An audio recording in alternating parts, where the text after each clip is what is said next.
Welcome agents. Today I want to go over some of the best brand sets and their talents, weapons and their talents, and skills you can use in the Division 2 as a solo player. Now these talents, skills and weapons could be the difference between content feeling seemingly impossible to defeat as a solo player and it being entirely possible and, more importantly, fun at the same time. If you enjoy this video, then a like would be very much appreciated, and subscribe if you're after consistent Division content. With that said, let's get to it. Alright, so let's have a look at the gear here. That's the first one we're going to start off with. We're going to start off with gear talents, which are very, very important for both PvE and for both PvP as well. The first one we're going to look at is hard hitting. Now this gives you plus 15% damage to elites, and it's pretty clear that this is going to be very, very strong, and you want to try and stack this where possible. As you can see, my Wyvern Wear Mask here has plus 20% damage to elites as an attribute, and this is one of the strongest attributes you can possibly get in the game and on gear, so this is something that we'll go over in a little while. There is obviously other ones that you can check out here. You can see we get hazard protection, all that good stuff, armor regeneration, but ultimately I think damage to elites is one of the best pieces, or one best talents you can get on the mask, so I definitely recommend going for that one. Now moving on to the chest piece, you can get quite a wide variety of stuff here, and the first one that's worth noting here is called Unstoppable Force, and as it reads, killing an enemy grants 2% weapon damage for every 10,000 maximum armor. So let's take I'm a 450 level character approximately, and when I've got everything spec'd out at the moment, it's only 148,000 armor, but actually my armors are around 200,000. So let's just take 200,000 as our base armor. Okay, with this talent active, and as it says, you do need 7 or more sort of defensive attributes here, or talents, or on your gear, if that makes sense. So if that was propped and we're able to use this, we met that requirement. Now that would mean that once you kill an enemy, you would get 20 times 2% extra damage, which is 40% extra damage, which is crazy, crazy strong. And this is one of the best sort of talents that you can get for just out and out damage. Now, if we move on as well, there is some other talents here that is definitely worth noting. Okay, so we've got this Berserk talent as well, which is again really, really strong. Plus 10% weapon damage for every 10% of max armor depleted. Now again, that is unbelievably strong. You know, if you were to have, you could basically have up to 100% weapon damage once all of your armor is gone. Okay, now that is very, very strong. And it says here requires a shotgun, SMG or assault rifle equipped. And on top of that, if you've also got this talent as well, which is again another great talent to use, hardened, plus 10% armor. So that means you could probably get a lot more as well, especially if you had hardened with Unstoppable Force. Let's just go back to Unstoppable Force here. So it's killing an enemy grants 2% weapon damage for every 10,000 max armor. So if you also had hardened on that as well, as you can see I do have hardened on this piece of gear, then that means if you had 200,000 armor and you had plus 10%, that's 220. So it actually means that your weapon damage will go up to 44%, which is a crazy amount here. So yeah, Berserk, hardened, Unstoppable Force, unbelievably good if you just want to do out and out damage. Highly recommend these particular talents, as well as, again, you could put on damage to elites, but I think it would be wasted here. I think something like Unstoppable Force or Berserk and hardened would be really, really strong here. I've not really found any other talents at this point that would be better than these, certainly for just damage alone. So we're just going to move on now to the holster. Okay, this particular holster, let's have a look here. So from what I've looked at, damage to elites seems to again be the best sort of talent here. So you'll be looking at overall 30% damage to elites. That's what I'd highly recommend. You might be lucky enough to get one which has damage to elites plus a mod slot, or maybe a talent like this filler up here. But ultimately, from what I've seen, I think damage to elites is going to be your best one here. As you can see, if you wanted to go for sort of a sniper build, then headshot damage is going to do crazy amounts. And if you couple this with the broken talent in the game, which we'll get to, then yeah, you're going to be doing crazy damage. But really, that's all you're going to want to get. See, you've got explosive damage here, you've got armor regeneration. But for me, if you are playing as a solo player and you're playing against the hardest content there is, then the elites are going to be the hardest people to take down. And having that extra damage to elites is going to be very, very important. Now let's move on over to the knee pads. And there is one talent here that I think is worth noting, and I'm just going to get to it here quickly. So it's called Patience, okay? And we're going to find it here. Just one second. Here it is. So after being in cover for 3 seconds, armor repairs by 5% every second. Again, that's unbelievably strong. That means after 23 seconds, your armor will fully repair regardless of how much armor you actually have. And that appears to me one of the strongest talents you can get. Now, on top of that, you can obviously get your other ones here, which is like your 10% health on kill. And there are other ones as well, like armor regeneration, all of that good stuff. You've got this one here, headshots from cover repair, 5% of your armor using a rifle or marksman weapon. But I ultimately feel that having this patience talents on as a solo player, coupled with the skills in this game, mean that your armor will repair almost instantly. And that's very, very important. If you are going into skill, you could go for skill haste and stuff, but as a solo player, I would say certainly in PvE content, skill haste and duration is not that important at this moment in time because skills aren't really that important at this moment in time. So yeah, I would go with the patience talents as I said before.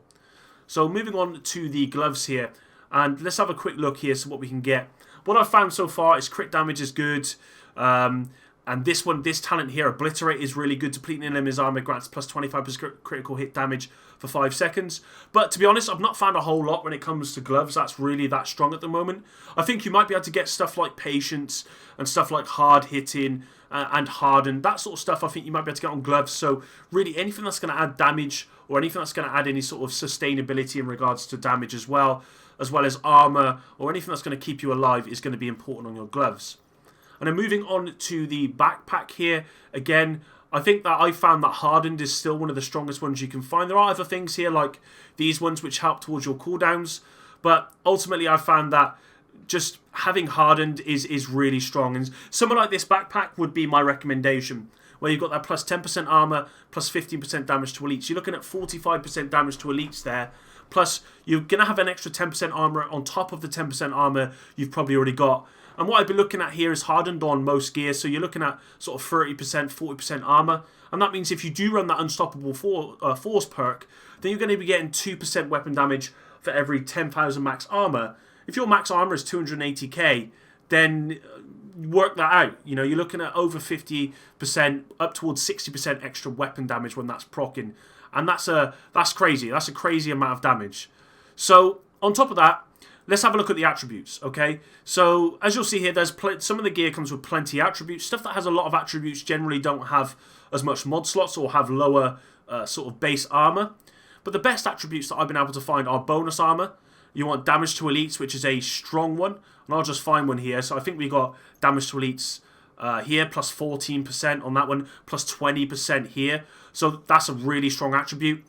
We also got crit chance, which again is really strong, PvP and PvE.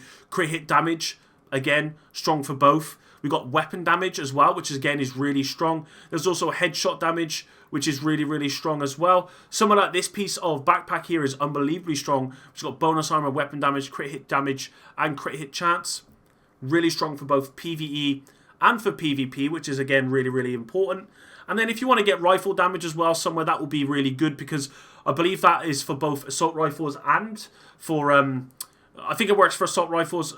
I could be wrong about that, but it certainly works for the sniper, which is one of the weapons I'd recommend using. So those are the sort of the best ones. Now regarding actual gear itself, for me what I normally run in PvE is 2-piece Fenris. Okay, so if I go over to a Fenris piece of gear here, which is on my chest. So Fenris gives you assault rifle damage, which is strong. I normally run an assault rifle or an LMG in PvE and PvP actually. You can run an SMG, which is strong, but I normally run with an assault rifle for both. I'd run 2 pieces, so you get extra 10% protection from elites as well. But if you are running an LMG, then you might want to put on Petrov Defense. Okay, 1-piece Petrov Defense. And then you also want to put on 1-piece 511 Tactical. Okay, so the 511 Tactical gives you 5% protection from elites. Okay, so it's either 2-piece Fenris or 1-piece Petrov and 1-piece 511.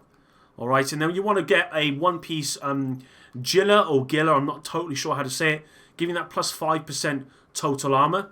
Okay, so that will also help towards your unstoppable talent. It will help towards everything else that requires that armor to be depleted as well. So that's again another strong piece of gear there. And then you probably want to go for 2-piece Badger Tough. And I have got some Badger Tough here if I just quickly find a piece for you guys. So I think we've got them on the gloves over here. Two-piece Badger Tough, which gives you 7% damage to elites. So if you are running all the talents up to this point, then you've got about 45% damage to elites. Plus this 7% damage to elites, plus protection from elites from, say, Fenris or the 501 Tactical. And as you can see, you want 2 pieces, and the second giving you plus 15% armor percentage on kill. Okay, so if, for example, we had, say, 240 or 250k armor, alright, then you'll be getting a 15% armor, plus 15% armor percentage on kill. So 15% of 250 is, let me just quickly use my brain, 37.5k armor on kill. Alright, so really strong and really, really good. And as I said before, if you wanted, you could probably throw in this 5-on-1 on the backpack here or wherever you got it, giving that protection from elites as well. Alright, so regarding weapons, then for me, as I said, it's either an assault rifle or an LMG. The assault rifles I generally use are either the MK16, the ACR, or I use the P416, which is actually my favourite. And for me, they are the best ones. They've got fairly high rates of fire, but not crazy. Okay, you would consider the MK16 actually a low rate of fire. Hence why I use the P416 a lot, because it's kind of in between. Alright, and I really like the accuracy on this. Stability is unbelievably good. Those are the sort of assault rifles I would pick. And then for the LMGs, I wouldn't really use an MG5, just because it's not going to do well. It'll do good for sort of burst damage, but for sustain, which is really important when it comes to PvE, certainly, MG5 is good for PvP. I would use someone like the M60E6 here for the PvE content, or you could even use something else like just the M60 in general. And there are other sort of LMGs. Anything which is low rate of fire, high magazine is going to be really, really good. Okay, and if you can get something like Allegro on there, which gives you that 10% rate of fire, then yeah, great, of course. But generally, that's what I would be going for. And weapon handling is not all that important either on the in the LMGs. So those are really the main ones that I've been able to find out. Regarding secondary, I would go with the hunting M44. That's my favourite sniper. Any sniper, really, I would go for. Either a sniper or shotgun. I generally like going for snipers because I use an assault rifle. So assault rifles I use up close, snipers use far away. And generally, if you've got it modded well, then you're going to one-shot. Certainly reds, you'll almost one-shot most purples. And you'll probably 2 or 3 shot sort of yellow bars. And obviously for your elites, then you'll probably want to use this just to sort of deplete armor and stuff. But it's really, really good for that. Okay, so now there are quite a lot of weapon talents in this game which are really, really strong, and I want to quickly go over them. The first one is Strained, which is plus 10% critical damage, is gained for every 5% armor that is depleted. Alright, so that's a crazy talent when you think about it, because for every 5% of your armor, so if all of your armor is gone, then you're going to be getting, what, plus 200% crit damage? That's crazy. Obviously, on an MG5, it's probably not as good unless you're speccing into crit chance. And on this particular build at the moment, I don't think my crit chance is all that high. It's 34%. I can get up to about 45 at the moment, roughly. So if I was to run 45% crit chance on this MG5 with this Strain talent, then yeah, I'm going to be doing an incredible amount of damage. There is another perk as well called Ranger. Okay, now this is something that you'd put on a sniper, which we'll get to if I can find it. Anyway, I'll just miss it off. So Ranger is a sniper talent, alright? Now this sniper talent, basically every 5 meters you are from the target grants plus 2% weapon damage. Here it is. And it's really strong. Because with a sniper you are generally going to be quite far away. I look at normally 30 to 40 meters, so you're going to be doing that extra damage, which again is really, really strong. Now the broken talent, which I'll show you, is called First Blood. Now, as I said here, first shot fired from a full magazine deals headshot damage to any part of the body hit, requires a scope of 8 times magnification or higher. So that's a headshot damage just from the first bullet. Now, if you've got Jazz Hands, which gives you 10% reload speed, and if you also go onto the Sharpshooter Survivalist, which also gives you reload speed, then all you basically have to do is fire one shot, reload instantly, and every time you're going to be doing headshot damage, which can crit as well, and you're pretty much going to be one-shotting everyone to the body. So it's what I would say it's probably a broken talent, and some of that needs to be fixed, but we're going to have to wait and see about that. Aside from that, there are other talents which I would recommend. So there's Protected Reload, which I'll try and find for you guys.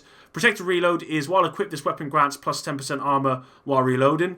Again, that's really important in PvP. We've also got Lucky Shot. Magazine capacity is increased by 20%. Missed shots from cover have a 25% chance to return to the magazine. Very good on an LMG whilst in cover. And it's good in general because you're going to get up to about 120 in the mag, which is really, really strong. It basically means you can just put a full mag into one of the big sort of Black Tusk heavies and they're going to go down. And if you do miss any shots by any chance, the chances are you're going to get some of that back as well. Lastly, I just want to talk about the specialists in the game. Now, in my opinion, Demolitionist is my favourite. The reason being is that it's the easiest to use. It gives you that extra LMG damage, and it also gives you SMG damage, which is good. But ultimately, it's easiest to use. When you shoot at a Black Tusk Heavy, then it's going to destroy a lot of the armour. All you're going to need is about 4 bullets and you'll take them down completely. As you can see here, we got 50% extra light machine gun, which is great. We get 145% increased signature weapon damage, which is the Demolitionist. You get 25% increased explosive damage as well. And with that in mind, it's a lot, okay? It does a lot. And this also has crisis response. When armor is reduced to 0, fills all main weapon ammo. And that's really important. A lot of times I find when I'm playing PvE that if I'm reloading, that you get pushed. Or if my armor gets depleted, it's because I've ran out of ammo. And this perk comes in really clutch at that point. The only other one that I would recommend is the crossbow. And the reason I say crossbow is because it's got the AR damage, which again is really important. And it's also got protection from elites. And this can go up to 15%. So if you couple that with what I've set up to this point, you're looking at about 60% damage protection from elites. Sorry, you're looking at about 25% protection from elites. You're looking at 45% damage to elites. So it's unbelievably strong. So that's all the stuff that I would recommend, guys, for a solo player. And a lot of this stuff can be transferred from PvE to PvP as well. If you do have any questions, of course, leave them in the comments. Now, I've not come across every talent in the game. This is simply what I've found at this point, and this is what I've kind of been using for my own PvE stuff, my own PvP stuff, and it's not optimized in any way. But if you do have any suggestions, leave them in the comments below. For now, though, that'll be the end, and until the next one, guys, epic out.